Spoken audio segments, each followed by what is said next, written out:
प्रिय आत्मा,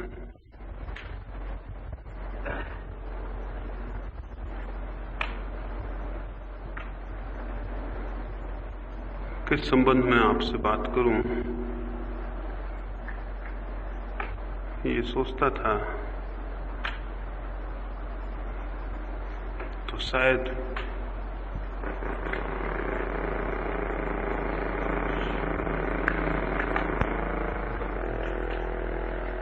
कि आपके धर्म के दिन चल रहे हैं। हालांकि जिन लोगों के भी धर्म के दिन अलग और अधर्म के दिन अलग होते हैं, उनके जीवन में कोई धर्म के दिन नहीं होते और ना ही हो सकते हैं। ये कैसे संभव है? ये कैसे संभव है कि कुछ दिन धर्म के हों, बाकी दिन धर्म के ना हों? ये भी कैसे संभव है कि दिन के किसी घड़ी में कोई आदमी धार्मिक हो, फिर बाकी घड़ियों में धार्मिक ना हो? धर्म ऐसी खंडित बात नहीं है। तो चूंकि धर्म के दिन चलते हैं, इसलिए सोचा कि धर्म के संबंध में कुछ बात आपसे कहनी चाहिए। धर्म के संबंध में जितनी बातें कही गई हैं, उतनी और किसी संबंध में नहीं कही गई। और जितने ग्रंथ लिखे गए हैं, जितने शास्त्र लिखे गए हैं, जितने प्रवचन और जितने उपदेश धर्म के संबंध में होते हैं, और किसी संबंध में नहीं होते। और मनुष्य जाति ने अपने मस्तिष्क का, अपनी बुद्धि का और विचारों का जितना श्रम और शक्ति धर्म के लिए खर्च की है, और किस बात के लिए खर्च की है। लेकिन बड़ा आश्चर्य है कि आदमी अधार्मिक का अधार्मिक ही है। इस सबसे कोई फर्क नहीं पड़ा, इस सबसे कोई अंतर नहीं आया। 5000 साल का श्रम करीब करीब मिट्टी में गया है। इसे कहने में कोई संकोच की जरूरत नहीं है। इधर 5000 साल से तो हमें ज्ञात है कि धर्म के संबंध में बहुत चिंतन और विचार हुआ, लेकिन परिणाम क्या है? ये मनुष्य तो वैसा का वैसा है। इसके भीतर कोई बुनियादी क्रांति, कोई परिवर्तन कुछ भी नहीं हुआ। हाँ, अच्छी अच्छी बातें हम जरूर सीख गए हैं, और हमने बहुत मंदिर बना लिए हैं, बहुत शास्त्र रच लिए हैं, बहुत से संप्रदाय खड़े कर लिए हैं। इन संप्रदायों, इन शास्त्रों और मंदिरों के कारण मुसीबत कम नहीं हुई और बढ़ गई है। क्योंकि ये सब शास्त्र आपस में लड़ते हैं, ये सब मंदिर आपस में लड़ते हैं, ये सब पंडित पुरोहित आपस में लड़ते हैं, और इनके लड़ने की वजह से मनुष्य को खंडित करते हैं। हत्या होती है, हिंसा होती है, और सारी दुनिया में मनुष्य के बीच वैमनस्य पैदा होता है। यह आश्चर्य की बात है। आश्चर्य की इसलिए कि अगर धर्म सचमुच आया होता तो दुनिया में इतने धर्म कैसे हो सकते थे? एक ही धर्म होता, एक ही हो सकता है। अगर धर्म वस्तुतः आया होता तो एक ही धर्म होता। ये जैन, हिंदू, मुसलमान, ईसाई कैसे हो सकते थे? लेकिन धर्म तो नहीं है। हिंदू हैं, जैन हैं, ईसाई हैं, मुसलमान हैं, और न मालूम कौन कौन है। मैं आपसे कहूं कि जो आदमी भी हिंदू है, जैन है, ईसाई है, इसी कारण से वो आदमी धार्मिक नहीं हो सकता है। ये बाधा है। धर्म है असीम और अनंत, उस पर कोई भी सीमा बाधा है, उस पर कोई भी विशेषण बाधा है। क्या कभी आपने सोचा, कोई अगर कहे कि मैं हिंदू प्रेम करता हूं, कोई कहे मैं मुसलमान प्रेम करता हूं, कोई कहे मैं जैन प्रेम करता हूं, हम कहेंगे ये पागल है। क्योंकि प्रेम तो बस प्रेम होता है, उस पर कोई सीमा नहीं होती। कोई कहे कि मैं हिंदू सत्य बोलता हूं, कोई कहे मैं जैन सत्य बोलता हूं, तो हम हैरान होंगे कि सत्य भी हिंदू और जैन कैसे हो सकता है? सत्य तो बस सत्य ही होगा। तो धर्म कैसे हो सकता है हिंदू और मुसलमान? जब प्रेम नहीं हो सकता, सत्य नहीं हो सकता, दया नहीं हो सकती, करुणा नहीं हो सकती, तो धर्म कैसे हो सकता? धर्म क्या इन सब से गया बीता है? धर्म तो इन सब की आत्मा है, धर्म तो इन सब का प्राण है। लेकिन धर्म कहीं नहीं दिखाई पड़ता, धर्मों की बहुतायत दिखाई पड़ती है। यही कारण है कि धर्मोत्सव होते हैं, धर्म दिवस आते हैं, लेकिन धर्म नहीं आता, नहीं आ सकता है। कैसे आएगा? क्या रास्ता हो सकता है? और कठिनाई यह है कि अगर धर्म नहीं आया तो अब तक तो चल गया, आगे नहीं चल सकेगा। अब तक तो चला, अब तक इसलिए चला कि अधर्म की ताकत बहुत कम थी। अधर्म के हाथ में लाठियां थी, तलवारें थी। अब अधर्म के हाथ में एटम है, हाइड्रोजन बम है। अब ये मरा मरा घिसटता हुआ धर्म नहीं चल सकता, और अगर यही चला तो मनुष्य नहीं चल सकेगा, मनुष्य मरेगा।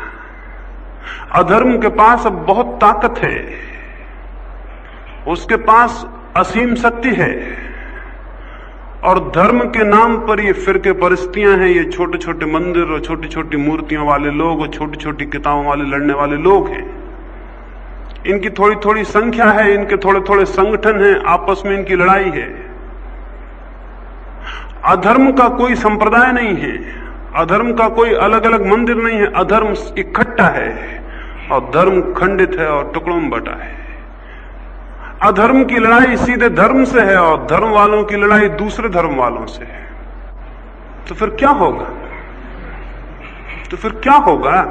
ये तो स्पष्ट ही है, साफ ही है कि धार्मिक, तथाकथित धार्मिक लोग आपस में लड़के अपनी सारी शक्ति नष्ट कर देते हैं और अधर्म जीतता चला जाता है। मैं आपसे कहूं, दुनिया में अधर्म का बढ़ने का कारण अगर साधु सन्यासी और पंडित आपसे कहते हो भौतिकवाद है तो झूठ कहते हैं। दुनिया में अधर्म के बढ़ने का कारण ये धर्मों की बहुतायत है, क्योंकि ये धार्मिक लोग आपस में लड़के अपनी शक्ति खो देते हैं। अशुभ की शक्ति बलिष्ठ से बलिष्ठ होती जाती है, शुभ खंडित है, भले लोग विभाजित हैं, परमात्मा के नाम पर खड़े लोग एक दूसरे के दुश्मन हैं, शैतान के अनुयायी सब इकट्ठे हैं, एक साथ हैं, उनका कोई चर्च नहीं, कोई संप्रदाय नहीं। इससे धर्म क्षीण होता गया है, इससे धर्म की ताकत रोज क्षीण होती चली गई है।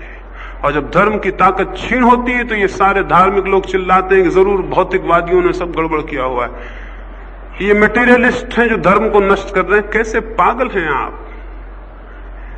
अगर मटेरियलिस्ट धर्म को नष्ट कर दे तो उसका मतलब यह हुआ कि मैटर की ताकत आत्मा की ताकत से बलवान है, शक्तिशाली है। अगर मटेरियलिज्म स्पिरिचुअलिज्म को हटा के नष्ट कर दे तो उसका मतलब क्या हुआ? उसका मतलब यह हुआ कि स्पिरिचुअलिज्म कमजोर है और मटेरियलिज्म मजबूत है, ताकतवर है। तो फिर ऐसे स्पिरिचुअलिज्म को लेके हम करेंगे भी क्या जो मटेरियलिज्म से हार जाता है? ऐसे स्पिरिचुअलिज्म की जान भी कितनी, ऐसे अध्यात्म की शक्ति भी कितनी है। नहीं, असली कारण ये नहीं है। असली कारण यह है कि धर्म के नाम पर झूठा, धर्म के नाम पर कुछ मिथ्या, धर्म के नाम पर कुछ असत्य को हम पकड़े हुए हैं, और उसके पकड़ने के कारण हम अधार्मिक होते हुए अपने को धार्मिक समझने का मजा ले लेते हैं। एक आदमी है, वो मंदिर हो आता है और सोचता है कि धार्मिक हो गया। एक आदमी है, सुबह से कोई किताब खोल लेता है और जितनी ज्यादा पुरानी किताब हो उतने वो बड़ा धार्मिक हो जाता है। उसको खोल लेता है, उसको पढ़ लेता है, तिलक लगा लेता है, माला डाल लेता है, कुछ और कई तरकीबें हैं। और आदमी की चालाकी बहुत, उसने बहुत सी तरकीबें ईजाद कर ली हैं धार्मिक होने की। वस्त्र बदल लेता है, एक ढंग से दूसरे ढंग के कपड़े पहन लेता है। एक कनिंग माइंड है आदमी का, बहुत चालाक दिमाग है। धोखा बहुत तरकीब से दिया जा सकता है खुद को, और दुनिया में कोई किसी दूसरे को धोखा नहीं देता। हम सब अपने को धोखा देते हैं। मैं ये पूछना चाहता हूं, ये मैं आपके सामने एक प्रश्न रखना चाहता हूं, आपके मनों के लिए, आपकी खोज के लिए, आपका धर्म से कौन सा संबंध है? आपके प्राणों में धर्म का कौन सा संगीत है? कौन सी जड़ है? धर्म से कौन सा लगाव है आपका? फिर मंदिर क्यों जाते हैं? फिर किसी मूर्ति के सामने सिर क्यों टेकते हैं? क्या एक बहुत बुनियादी रूप से ये नैतिक बेईमानी नहीं है? क्या एक डिसऑनेस्टी नहीं है? अगर नहीं है आपकी कोई श्रद्धा इन मंदिरों में, नहीं है इन शास्त्रों में, क्योंकि आपका जीवन तो कहता है कि आपकी कोई श्रद्धा नहीं है। हम सबका इकट्ठा जीवन तो कहता है कि धर्म से हमें कोई संबंध नहीं रहा है, लेकिन फिर भी हम मंदिर तो जाते हैं, महावीर का, कृष्ण का, राम का जन्मदिन तो मनाते हैं, उनकी पूजा तो करते हैं। ये कैसा धोखा है? और ये धोखा हम किसको दे रहे हैं? किसी और को नहीं। कोई आदमी किसी और को क्या धोखा देगा? हम अपने को धोखा दे रहे हैं। कल ही मैं एक कहानी कह रहा था कि इंग्लैंड में एक बड़े महानगर में एक नाटक चल रहा था। वहां का जो सबसे बड़ा धर्म पुरोहित था, उसके भी मन में लालसा लगी थी कि नाटक को देखे। और स्मरण रखना, आम आदमी से ज्यादा धर्म पुरोहित के मन में लालसा होती नाटक को देखने की, क्योंकि नाटक उसके लिए वर्जित है। और जहां वर्जना है, जहां निषेध है, वहां आकर्षण है। यहां दरवाजे पर हम लिख दें कि यहां झांकना मना है, फिर किसकी ताकत है कि बिना झांके निकल जाए? जहां निषेध है, जहां वर्जना है, जहां इंकार है कि मत झांकना, वहां झांकने का आकर्षण पैदा हो जाना बिल्कुल स्वाभाविक है। इसलिए आपके मन में भला नाटक को देखने की उतनी प्यास न जगे, लेकिन धार्मिक धर्म पुरोहित के मन में बहुत ज्यादा प्यास जगती है, उसे वर्जित। तो उस गांव में नाटक आया, उसकी बड़ी प्रशंसा थी। उस धर्म पुरोहित के मन में भी हुआ कि मैं नाटक देखूं, लेकिन नाटक देखना वर्जित था। साधु, सन्यासी, धार्मिक लोग नाटक कैसे देख सकते हैं? भले आदमियों की चीज तो नाटक नहीं। क्या करे, क्या न करे? उसने उस थिएटर के मालिक को एक पत्र लिखा और लिखा कि क्या कृपा करके इतनी व्यवस्था नहीं कर सकेंगे कि जब हाल में अंधेरा हो जाए तो मैं पीछे के दरवाजे से आ जाऊं और नाटक देख लूं और लोग मुझे न देख पाए। कोई गलती बात तो लिखी नहीं थी, ये तो हम सबकी रोज की बात है, हम सभी करते हैं। कोई ऐसी बात नहीं थी कि हंसें आप। बात तो ऐसी थी जैसा हम सभी करते हैं। यहां तक मामला कुछ बिगड़ा ना था, ये तो बिल्कुल स्वाभाविक था, जैसा रोज होता है, सबके साथ होता है। बाहर के दरवाजे पर दिक्कत होती है, हम पीछे के दरवाजे से चले जाते हैं। लेकिन कठिनाई यहां आई कि वो जो हाल का मैनेजर था, बड़ा अजीब आदमी रहा होगा। उसने उत्तर में चिट्ठी लिखी, उसने कहा कि मैं बिल्कुल राजी हूं और हमें बड़ी खुशी होगी, हमें बड़ी खुशी होगी कि आप हमारे नाटक को देखने आएंगे। लेकिन एक बड़ी कठिनाई है इस हाल में। ऐसे तो दरवाजे हैं जो पीछे की तरफ से हैं, लेकिन ऐसा कोई भी दरवाजा नहीं जो भगवान को दिखाई ना पड़ता हो। आदमियों की आंख से तो बच जाएंगे, लेकिन भगवान का क्या होगा? हम सब भी, सारी दुनिया करीब करीब ऐसी स्थिति में है। हम दूसरों की आंख में तो धार्मिक हैं, अपनी आंख में धार्मिक हैं क्या? और अगर हम अपनी आंख के समक्ष धार्मिक नहीं हैं, तो परमात्मा के समक्ष तो कैसे धार्मिक हो सकते हैं? फिर हमारे ये जो आयोजन हैं, ये क्या है? करोड़ों रुपया खर्च होता है, रोज है कि नए मंदिर बनते जाते, नई किताबें छपती जाती, नए साधु पैदा होते जाते, नए उपदेशक, नए आंदोलन।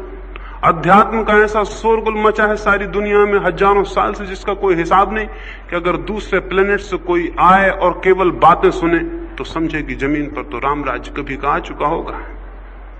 आदमी को न देखे, अगर बातें सुने तब तो हैरान हो जाए। लेकिन इतना ये सब हम फिर क्यों करते हैं? कुछ कारण हैं। सबसे बड़ा कारण यह है कि जितना मनुष्य पापी होता चला जाता है उतनी धर्म की बातें करने लगता है, और जितना मनुष्य विकृत होता चला जाता है उतना पुण्य का विचार करने लगता है।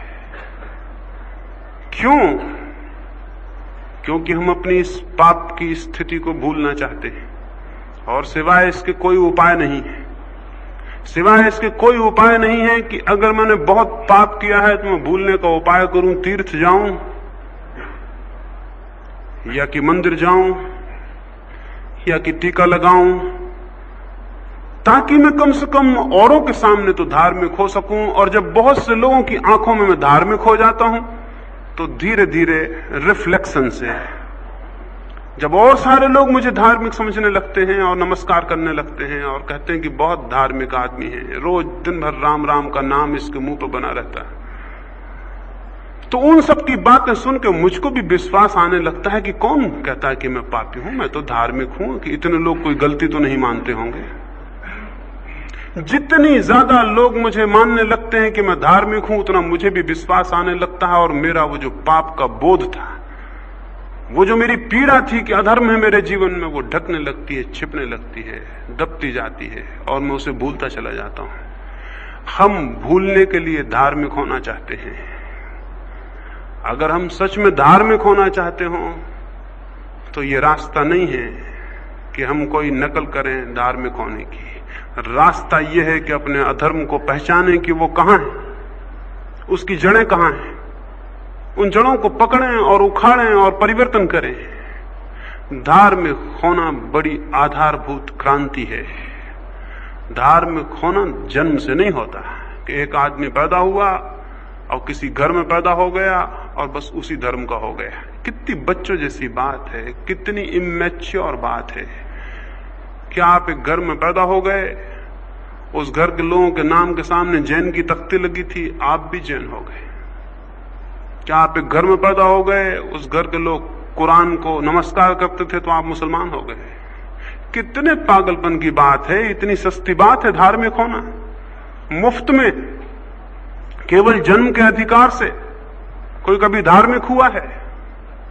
और यह भी आसान नहीं है कि आपके पिता मानते हैं किसी मूर्ति को कि ये भगवान है और आपने भी मान लिया तो आप धार्मिक हो गए।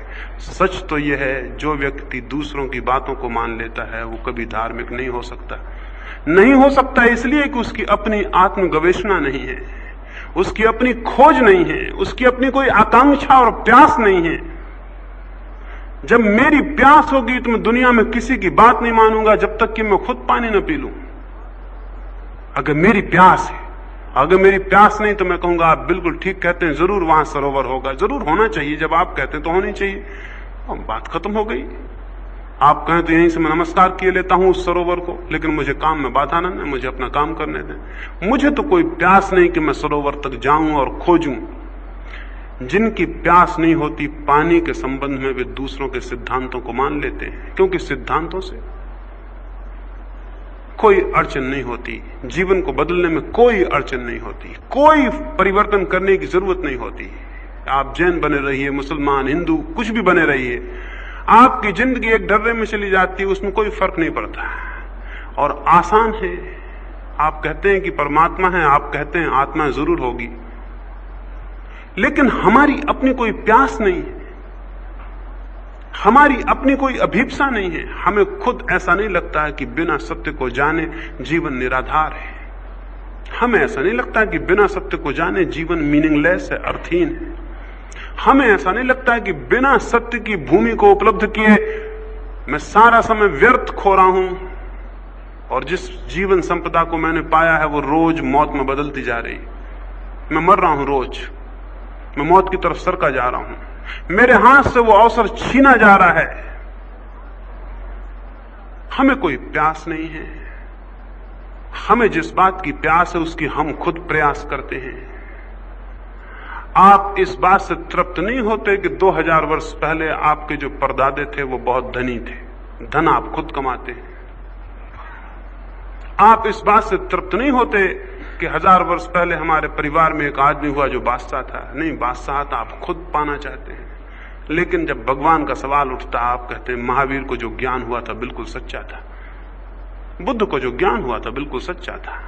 बड़े महापुरुष हो चुके, हम उनकी पूजा करते हैं और प्रसन्न हैं, लेकिन वो ज्ञान हम कमाने के लिए उत्सुक नहीं है। इस जाहिर है कि हमारे भीतर कोई प्यास नहीं है। अगर हमारे भीतर प्यास हो तो जन्म से कोई किसी धर्म को अंगीकार नहीं करेगा। अगर प्यास हो तो खोजेगा, श्रम करेगा, शक्ति लगाएगा, समय देगा, और तब जो उसे अनुभव होगा उस अनुभूति को वो अपनी संपदा मानेगा। वो अनुभूति उसे भीतर से बदलने लगेगी और वो धार्मिक होने लगेगा। धार्मिक होना उधार स्वीकृति नहीं है, किसी से स्वीकार कर लेने की बात नहीं। लेकिन हम क्या जानते हैं? हम तो सब स्वीकार किए हुए हैं। सोचें, खोजें अपने भीतर, आप जितनी बातें जानते हैं सब स्वीकार की हुई हैं। आत्मा है, आपने स्वीकार कर लिया है। परमात्मा है, स्वीकार कर लिया है। अहिंसा परम धर्म है, स्वीकार कर लिया है। आपने खोजा है कुछ और नहीं खोजा तो आप सोचते हैं कि बिना खोजे धर्म मिल सकता है। धर्म बाजार में नहीं बिकता, ना ही किसी साधु सन्यासी की बस की बात है कि आपको दे दे। खुद भगवान भी उतर आया तो आपको धर्म नहीं दे सकता, और नहीं तो अब तक भगवान उतर के सबको धर्म दे दिया होता। खुद तीर्थंकर भी खड़े हो जाएं, आपको धर्म देना चाहें तो नहीं दे सकते, नहीं तो कभी का धर्म सबको मिल गया होता। धर्म दिया नहीं जा सकता, सिर्फ लिया जा सकता है। कोई किसी को दे नहीं सकता, हां कोई चाहे तो ले सकता है। और लेने में पैसिव एक्सेप्टेबिलिटी काम नहीं देगी कि हम चुपचाप स्वीकार कर लें कि ये सब कहते हैं तो ठीक कहते होंगे। चुपचाप स्वीकृति काम नहीं देगी, पैसिव होना काम नहीं देगा। बहुत एक्टिव सर्च, बहुत सक्रिय खोज काम देगी। लेकिन आप कहेंगे कि हमें फुर्सत कहां, हम हैं अपने काम में, हम हैं अपनी दौड़ में। धर्म को कौन खोजे? चूंकि हम खुद नहीं खोज सकते इसलिए हमने कुछ दलाल बना रखे हैं, वो खोज लेते हैं, हम उनकी बात मान लेते हैं। चूंकि हम खुद नहीं खोज सकते, हमने कुछ पंडित किराए के रख रखे हैं, वो शास्त्र पढ़ लेते हैं और हमको बता देते हैं। चूंकि हम खुद प्रार्थना नहीं कर सकते इसलिए घर में हम पंडित को बुला लेते हैं, वो भगवान की प्रार्थना कर देता है बैठ के, हम उसको कुछ पैसे दे देते हैं, मामला निपट जाता है। चूंकि हम बहुत व्यस्त हैं, मगर सोचिए तो ये आपकी व्यस्तता ये खबर दे रही है कि आपके लिए आत्मा, धर्म और परमात्मा से भी बड़ी बातें कुछ और हैं जिनमें आप व्यस्त हैं। क्या आपको ऐसा अनुभव में आता है कि परमात्मा और धर्म से बड़ी और क्या बात हो सकती है? कौन सी बात बड़ी हो सकती है? ये जो जीवन का व्यवसाय है, ये जो धंधा है जीवन का, रोटी है, कपड़ा है और मकान है और धन है और दौलत है, आप सोचते हैं ये परमात्मा और धर्म से बड़ा हो सकता है? और अगर सोचते हैं, पता नहीं सोचते या नहीं, जीवन से तो हम सब यही सिद्ध करते हैं कि ये बड़ा है, क्योंकि इसके लिए हम कभी नहीं कहते कि हमें फुर्सत नहीं। लेकिन परमात्मा और आत्मा की जब बात उठे तो हम कहते हैं हमें समय कहां, हमें फुर्सत कहां। जो महत्वपूर्ण है उसके लिए हमारे पास पूरा जीवन है, जो गैर महत्वपूर्ण है उसके लिए हम कभी कभी धार्मिक दिन निकाल लेते हैं, 10-5 दिन, और उसका भी विचार कर लेते हैं। 10 दिन में जितना अधर्म बच जाता होगा, 10 दिन खत्म होते से एकदम टूट पड़ते हैं, उस अधर्म को पूरा कर लेते हैं। साल का ब्यौरा हम हिसाब पूरा कर लेते हैं, उसे कहीं हम छोड़ते नहीं, उसे कोई छोड़ने को राजी नहीं, क्योंकि किसी तरह कुछ दिन हम निकाल लेते हैं, फिर हम टूट पड़ते हैं। आखिरी हिसाब हम हमेशा पूरा कर लेते हैं। लेकिन थोड़ा विचारें कि क्या सच में ये बात है कि धर्म से भी महत्वपूर्ण कोई बात हो? नहीं, धर्म से महत्वपूर्ण कोई दूसरी बात नहीं हो सकती। धर्म से महत्वपूर्ण इसलिए कोई दूसरी बात नहीं हो सकती कि धर्म की अनुभूति ही व्यक्ति को आनंद, शांति और कृतार्थता के बोध में ले जाती है। उसके अतिरिक्त उसका जीवन, चाहे वो कितना ही सोचे कि सफलता की ओर जा रहा, आखिर में पाया जाता है कि विफल हो गया। दुनिया के बड़े से बड़े सफल जीवन आंतरिक अर्थों में विचार के समक्ष विफल जीवन है। आखिर में उनके हाथ में कुछ भी नहीं है, आखिर में उनके हाथ खाली हैं। सिकंदर, नेपोलियन या हिटलर, इनके पास क्या है? बड़े से बड़े करोड़पति, इनके पास क्या है? बड़े से बड़े सम्राट, इनके पास क्या है? क्या है जिसे कहा जा सके क्या है इनकी उपलब्धि? शायद हम कहें कि इतने बड़े होकर अहंकार की तृप्ति होती है, और तो कुछ भी नहीं दिखाई पड़ता, और तो कुछ भी नहीं दिखाई पड़ता। जिसके पास जितना ज्यादा संपत्ति है, ज्यादा धन है, जितना बड़ा मकान है, जितना बड़ा साम्राज्य है, उसका अहंकार उतना ही तृप्त होता है, वो सबके ऊपर है। लेकिन कैसी बच्चों जैसी बात है, जिससे छोटे छोटे बच्चे होते हैं, उनसे हम कहें हम तुमसे बड़े हैं, तो वो बगल के स्टूल पर खड़े हो जाएंगे, कहेंगे हम तुमसे बड़े हैं क्योंकि हम तुमसे ऊपर हैं। इस बच्चे पे हम हंसते हैं कि छोटा सा बच्चा है, चाइल्डिश बुद्धि है, बचकानी बुद्धि है, बड़ी कुर्सी पर खड़े होकर समझता है कि हम बड़े हो गए। लेकिन आपको पता है, जो बड़े मकान में बैठ के समझ रहा हम बड़े हो गए, वो इससे भिन्न है, उसमें कोई फर्क है। जो आदमी राष्ट्रपति के पद पर बैठ कर सोच रहा है कि हम चपरासी से बड़े हो गए, इसमें कुछ फर्क है? इसमें कोई बुनियादी भेद है? ये तो एक ही बात है, इसमें कोई भी फर्क नहीं है। एक मित्र ने मुझे एक घटना सुनाई थी। उन्होंने मुझे बताया कि एक अंग्रेज मजिस्ट्रेट था, वो अपनी अदालत में खुद की बैठने की कुर्सी के अलावा कोई भी कुर्सी नहीं रखता था, लेकिन उसने 7 नंबर की कुर्सियां बनवा रखी थी, वो बगल के कमरे में छिपा रखी थी। वो देख लेता था कि आदमी कितनी कीमत का है, उस हिसाब से कुर्सी बुलवाता था। उसने नंबर डाल रखे थे 1 से लेकर 7 तक। 1 नंबर का छोटा सा मूढ़ा था, छोटा स्टूल था, फिर 2 नंबर का बड़ा था, फिर 3 नंबर का, फिर 4 नंबर की कुर्सी थी, फिर 5 नंबर की और अच्छी कुर्सी थी, ऐसी 7वें नंबर की सबसे बढ़िया कुर्सी थी। देख लेता था अगर ऐसा वैसा आदमी हुआ, और ऐसे वैसे आदमी ही ज्यादा हैं इस दुनिया में, तो उनको वैसे ही खड़े खड़े निपटा देता था। दिखा कि हाँ इसकी जेब में कुछ गर्मी है, या कि सिर थोड़ा अकड़ा हुआ है, या कि रीढ़ बड़ी सीधी करके चलता है, या कि कपड़ों पे चमक है, तो फिर वो नंबर के हिसाब से कुर्सियां बुला लेता था। एक दिन एक आदमी आया और उसने सब गड़बड़ कर दिया। वो आदमी गड़बड़ था। आया तो देखने में ऐसा लगा कि नोबडी, ना कुछ, कोई खास नहीं।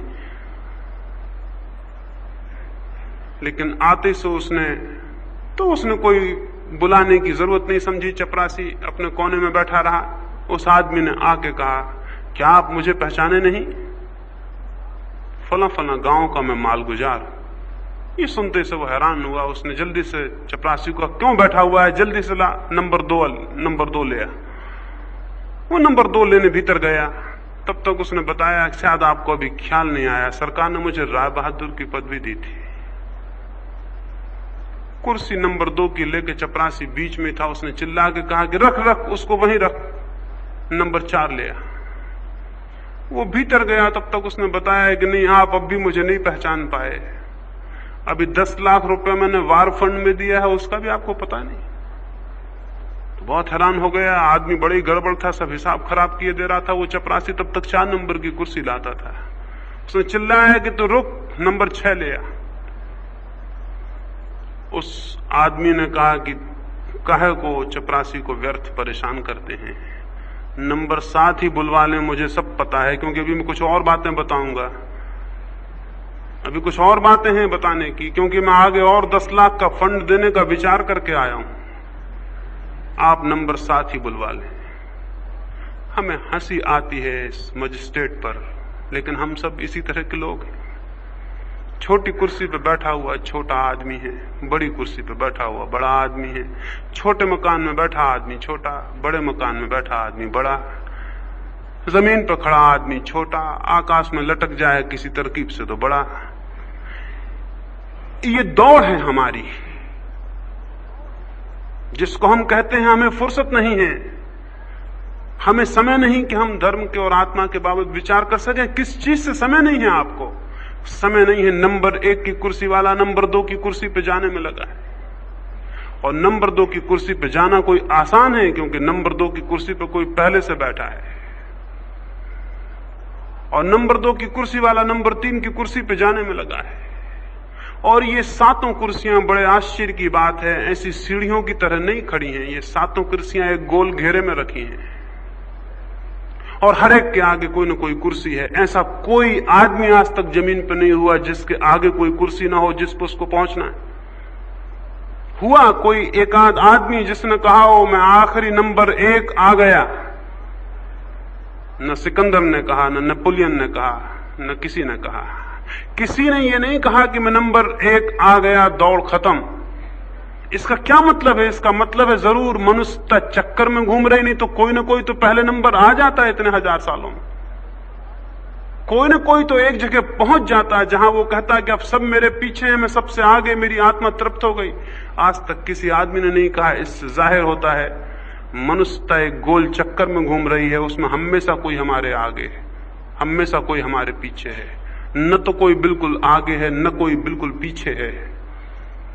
इस चक्कर में हम उलझे हैं और कहते हैं धर्म के लिए हमें फुर्सत कहां, समय कहां।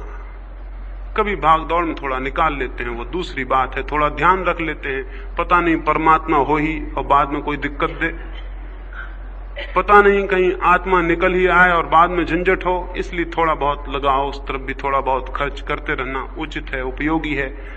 ये हमारी जो व्यवसायी बुद्धि है उस तरह हम सोचते हैं। लेकिन स्मरण रखें, इस दौड़ में सिवाय दुख के और क्या है? आप सभी कुछ न कुछ दौड़ लिए हैं। स्मरण करें, इस दौड़ में सिवाय दुख के और क्या मिला है? और जिस भांति आप आज तक दौड़े हैं, अगर वही आपका मस्तिष्क, वही आपकी बुद्धि और वृत्ति रही तो आगे भी तो इसी भांति दौड़ेंगे। और अगर आज 40 साल की उम्र तक या 50 साल की उम्र तक आपको कोई जीवन के रस की अनुभूति उपलब्ध नहीं हुई, तो क्या आप सोचते हैं कि इन्हीं पटरियों पर आगे हो जाएगी?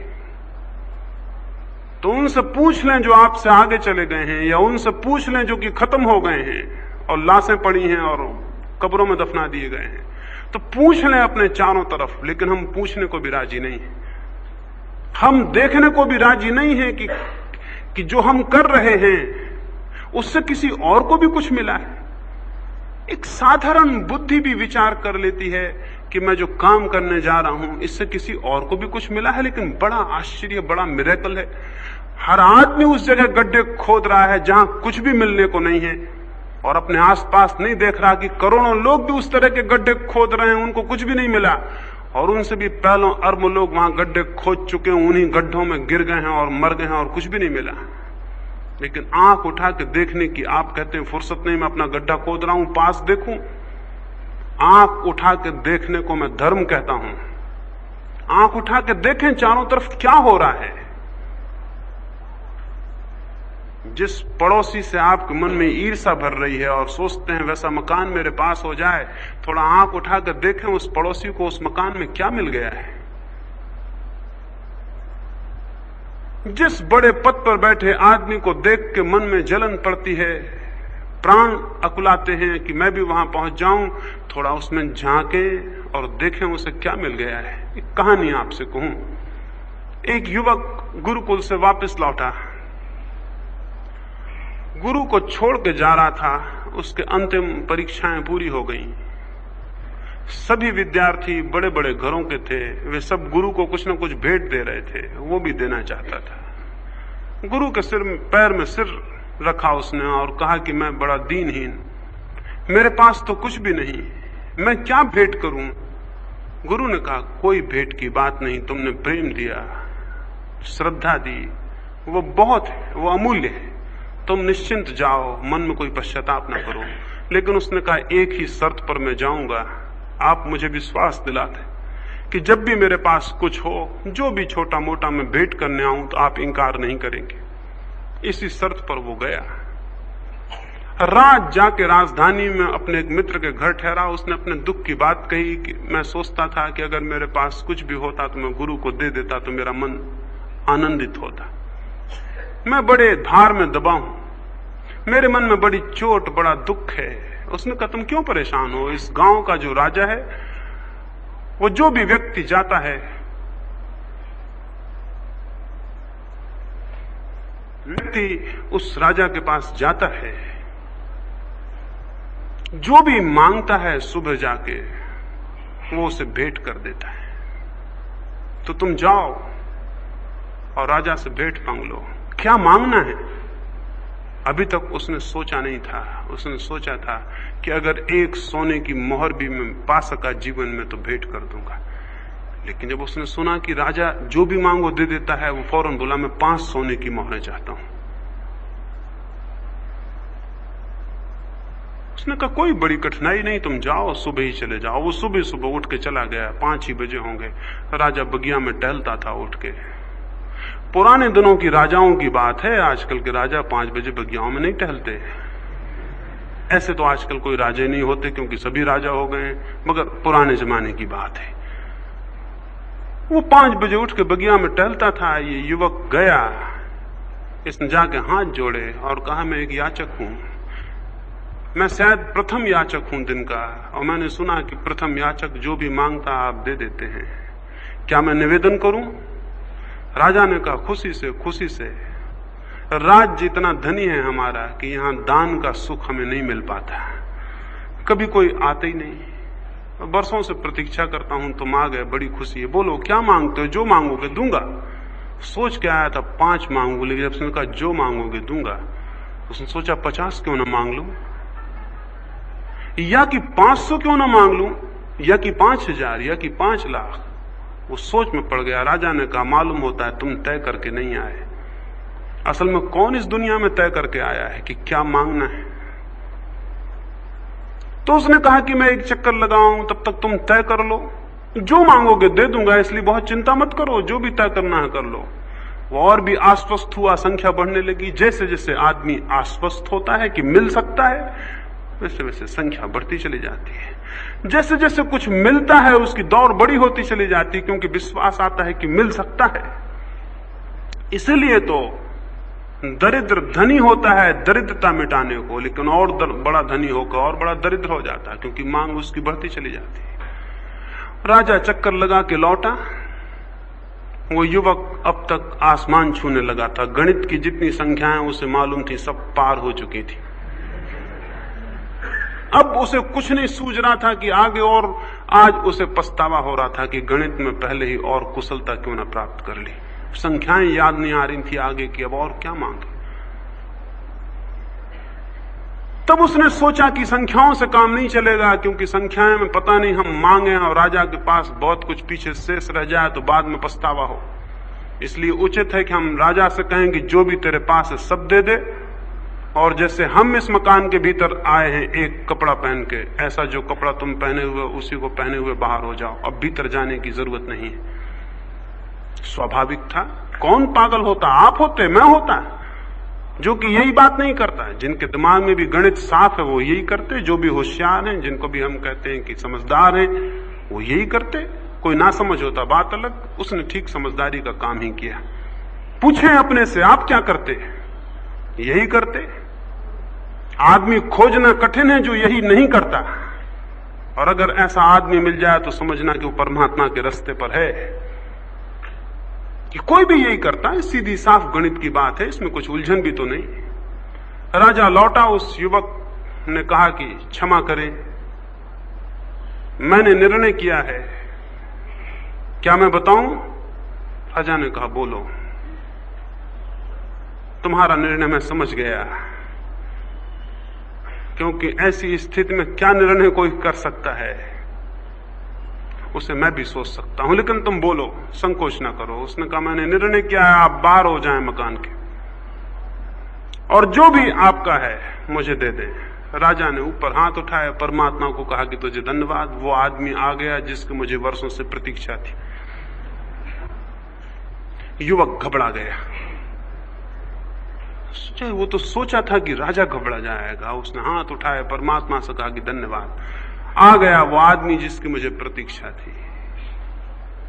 अब भार इस पे देता हूं, अब मेरी मुक्ति हुई। वो युवक बोला, ठहर जाएं, ठहर जाएं, अभी धन्यवाद ना दें, आप एक चक्कर और लगाएं, मैं थोड़ा और विचार कर लूं।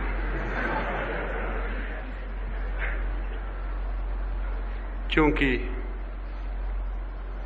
मैं तो बड़ी कठिनाई में पड़ गया, मैं तो बड़ी मुश्किल में पड़ गया, मैं थोड़ा विचार कर लूं, मौका एक और दे दें, आपकी बड़ी कृपा होगी। राजा ने कहा, देखो जो बहुत विचार करता है वो फिर राजा नहीं हो सकता। बहुत विचार की जरूरत नहीं, अभी तो तुम युवा हो, ये तो बूढ़ों की बात है, तुम क्यों विचार करते हो? तुम तो लो और मुझे जाने दो, अब देर मत करो, क्योंकि देर का मतलब गड़बड़ है। जो विलंब करता है और विचार करता है वो झंझट में पड़ जाता है। तुम तो लो, मुझे जाने दो। वो युवक बोला कि नहीं नहीं, इतनी कृपा करें, अबोध हूं, नासमझ हूं, मुझे कुछ अनुभव नहीं, आप एक चक्कर लगाएं, सिर्फ एक चक्कर। आपको पता है लौट के क्या हुआ? वो युवक वहां नहीं था, वो भाग गया था। इसको मैं देखना कहता हूं। जिंदगी को चारों तरफ देखें, यह अंतर्दृष्टि जरा खोलें आंख और देखें कि चारों तरफ क्या हो रहा है। लेकिन आप अपना गड्ढा खोदने में लगे।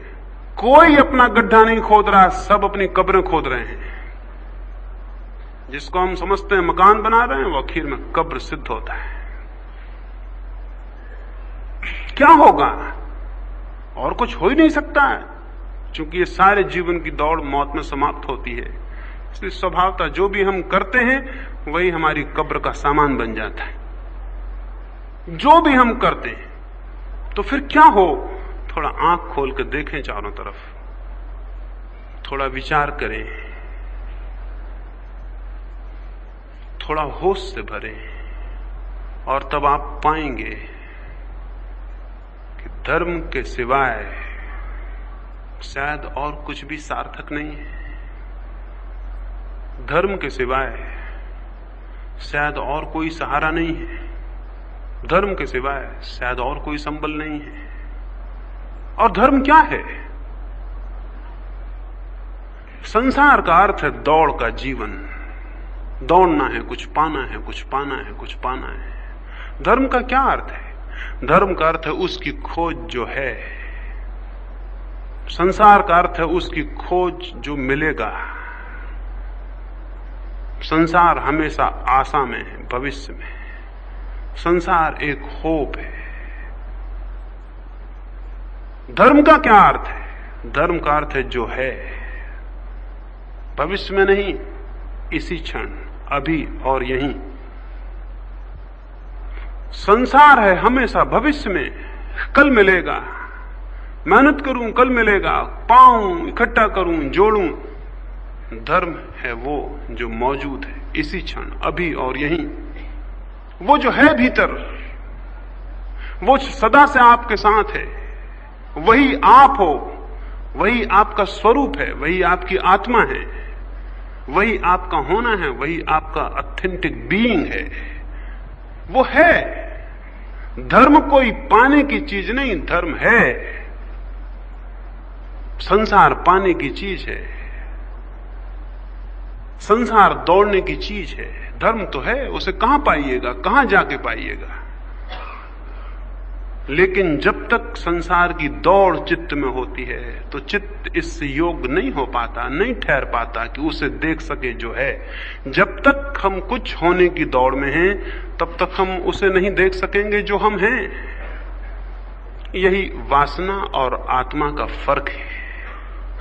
वासना है दौड़, कुछ होने की दौड़, और आत्मा है ठहर जाना उसमें जो हम हैं। कुछ भी होने की दौड़ वासना है, और उसमें ठहर जाना जो हम हैं, जो भी हम हैं, आत्मा है। वासना संसार है, आत्मा धर्म है।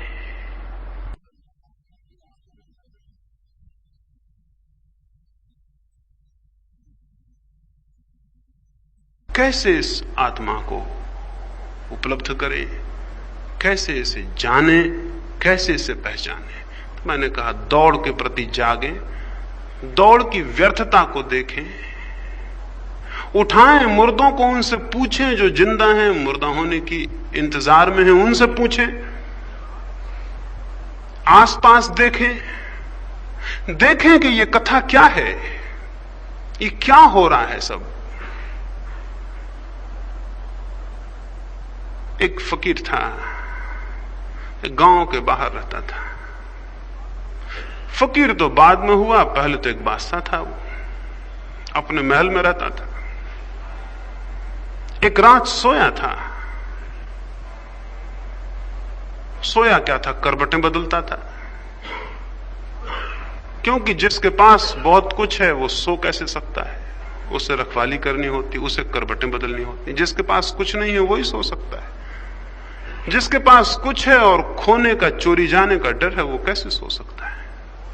तो वो तो राजा था, बहुत उसके पास था, वो कैसे सोता है, करवटें बदलता था। तभी उसने देखा कि ऊपर उसके छप्पर पर कोई चलता है, तो हैरान हुआ, रात बादशाह के महल के छप्पर पर कौन है। उसने चिल्ला के पूछा कि कौन है यहां ऊपर, कौन चल रहा है। उसने कहा क्षमा करें, मेरा ऊंट खो गया, उसे खोजता हूं। उसने कहा कि पागल, कौन पागल है ये, ऊंट कहीं छप्परों पर खोते हैं, और ऊंट कहीं छप्परों पर खोजने से मिलेंगे। ऊपर से वो आदमी जो भी रहा हो खूब हंसने लगा, और उसने कहा कि तू संपत्ति में स्वयं को खोजता हो, साम्राज्य में सत्य को खोजता हो,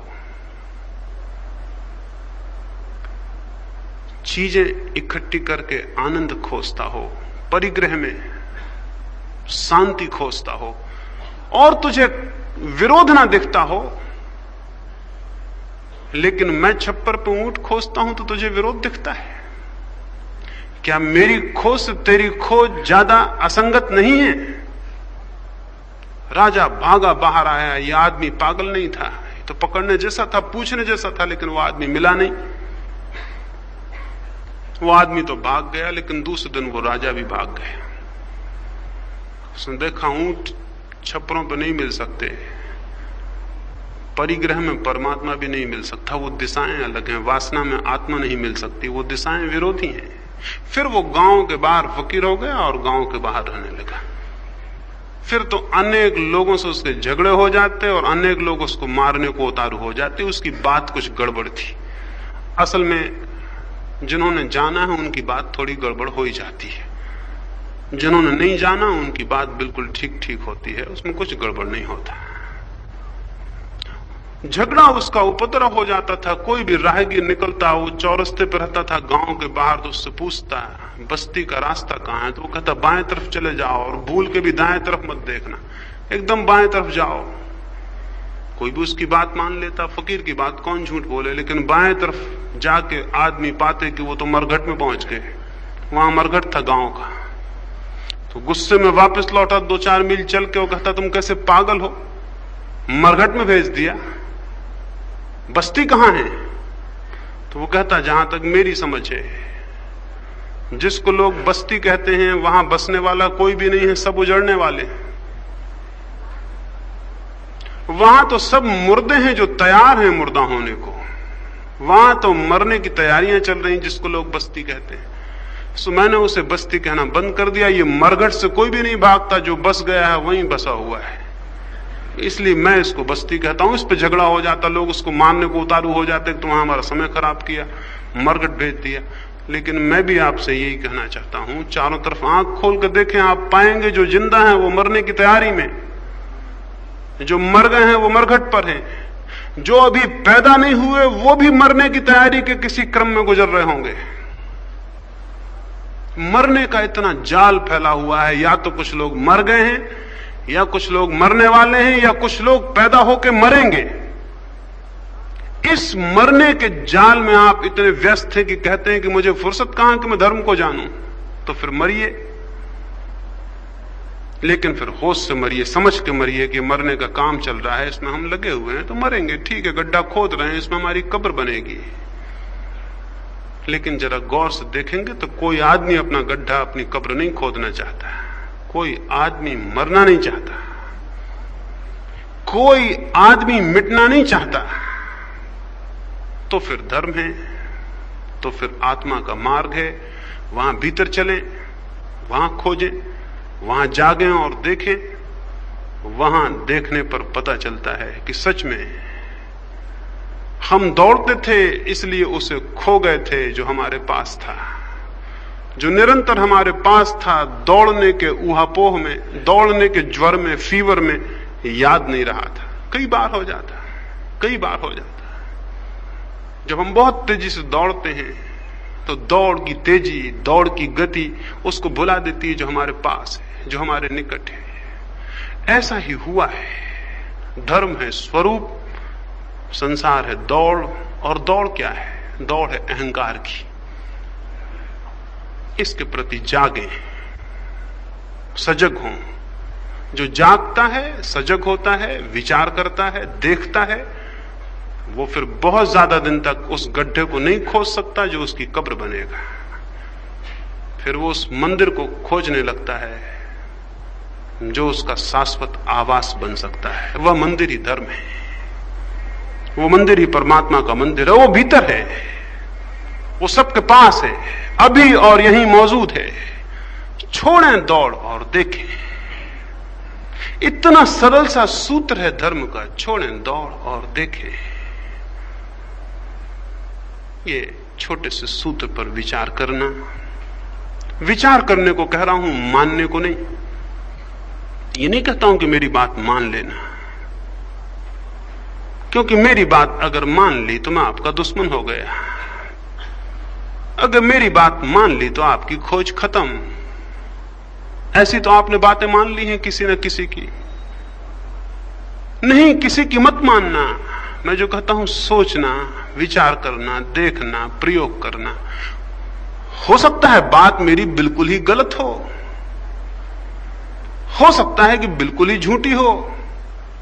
तो जब आप देखेंगे, खोजेंगे, विचार करेंगे, उसका असत्य दिख जाएगा और आप बंधन से बच जाएंगे।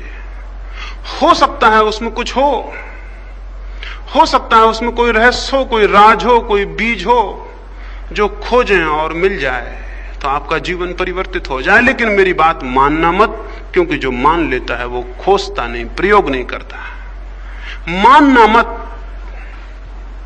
इसका क्या अर्थ है? इसका क्या यह अर्थ है कि मेरी बात मत मानना? क्योंकि जो नहीं मानता वो भी नहीं खोजता, जो मान लेता है वो भी नहीं खोजता, जो विश्वास कर लेता है वो भी रुक जाता है, जो अविश्वास कर लेता है वो भी रुक जाता है। फिर क्या करना? न विश्वास करना, न अविश्वास करना, मेरी बात पर विचार करना, होशपूर्वक विचार करना। विचार करने से आपके भीतर ऊर्जा जगेगी। हमने हजारों साल से विचार करना बंद किया हुआ है। हम विचार नहीं करते, हम तोतों की भांति रटते हैं। कोई गीता रटता है, कोई कुरान रटता है, कोई बाइबल रटता है। सब रट रहे हैं, सोच नहीं रहे। सोचें तो जीवन में क्रांति हो जाए, अभिनव जीवन पैदा हो जाए। सोचें, देखें जीवन को, जो भी कर रहे हैं रुकें एक क्षण और देखें कि मैं क्या कर रहा हूं और वस्तुतः इसका कितना मूल्य है। क्या इसके लिए मैं जीवन समाप्त करूं? और अगर ये सोच सारी दुनिया में पैदा हो सके, थोड़े से लोगों में भी ये क्रांति और अग्नि पैदा हो सके, तो इस दुनिया में अब इस 20वीं सदी में इतना कपड़ा, इतना भोजन, इतने मकान सबके लिए उपलब्ध हो सकते हैं कि किसी को चिंता का कोई कारण ना हो। लेकिन ये सोच किसी को भी नहीं है और सब बड़े से बड़े होने में, बड़ी से बड़ी कुर्सी पे चढ़ने में लगे हुए हैं। उसके कारण वो खुद की आत्मा तो खोते हैं, वो सारे जगत से शांति और आनंद को भी नष्ट कर देते हैं। जो व्यक्ति अपने भीतर धर्म को नहीं खोजता, उसका जीवन बाहर के जगत में अधर्म का प्रचार और प्रसार बन जाता है। तो जहां करोड़ करोड़ अरबों लोग अज्ञान के स्थिति में बिना अपने को जाने, बिना अपने को खोजे रह रहे हों, वहां इतना विषाक्त, इतना कलह, इतना द्वेष, इतनी घृणा भर गई है कि हर 10-5 साल में उसे निकालने के लिए एक आध युद्ध करना पड़ता है। युद्ध निकास है। सारी हमारी घृणा, सारे उपद्रव हमारे दिमाग के जल जाते, निकल जाते। 2 महायुद्धों में 10 करोड़ लोगों की हत्या की है हमने, आपने, मैंने, हमने 10 करोड़ लोगों की हत्या की 2 महायुद्धों में। फिर भी हमारे सिर पर कोई चिंता नहीं आती, कोई लहर नहीं आती कि कैसी दुनिया है, ये क्या हो रहा है। और अब हम तैयारी कर रहे हैं सबके विनाश की, क्योंकि जो व्यक्ति स्वयं शांति में नहीं है वो सिवाय अशांति फैलाने के और कुछ भी नहीं कर सकता। जो व्यक्ति खुद बीमार है वो बीमारी के रोगाणु तो फैलाएगा, और करेगा क्या। तो धर्म न केवल व्यक्ति की बल्कि समष्टि की आधारशिला है, और जितने हम उससे दूर होते हैं उतने ही हम विकृत और पतित और दीनहीन, दरिद्र और दुखी होते चले जाते हैं। जितना हम उसके निकट होंगे उतनी ही एक गौरवपूर्ण गरिमा उत्पन्न होगी, व्यक्तित्व का जन्म होगा, भीतर एक आनंद का जगत उद्घाटित होगा, द्वार खुलेंगे उस दुनिया के जिसका हमें कोई भी पता नहीं, उस अननोन, उस अज्ञात स्रोत का हमारे भीतर आगमन होगा, जिसकी छोटी सी ध्वनि भी हमें नाच से भर देगी, नृत्य से भर देगी, जिसकी थोड़ी सी खबर भी संगीत बन जाएगी, जिसका थोड़ा सा आगमन भी हमारे सोए और मुर्दा प्राणों में जीवन की अद्भुत लहर बन जाएगा। उस जीवन को आने दें, उस अज्ञात और अनंत जीवन को आने दें, लेकिन कैसे रुकें और भीतर देखें, वहीं उस दर्शन से ही उसको द्वार मिलता है। ये थोड़ी सी बातें मैंने कही, इनको इतने प्रेम और शांति से सुना है, उससे मैं बहुत बहुत अनुग्रहित हूं। सबके भीतर बैठे उस परमात्मा को